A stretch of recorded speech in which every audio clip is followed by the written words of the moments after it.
So what's up guys? So as of today, I got 300 followers and thank you so much from Bangladesh, from India, and from Nepal, and from Indonesia.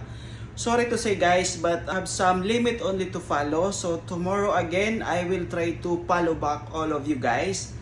And thank you so much for engaging to my video, to my content. And then, this Kabayan in Dubai is my Facebook page. So I'm engaging here in my profile and together with my Facebook page. So it means if I visit your Facebook together with my page Kabayan in Dubai. So I hope you follow also my Facebook page Kabayan in Dubai.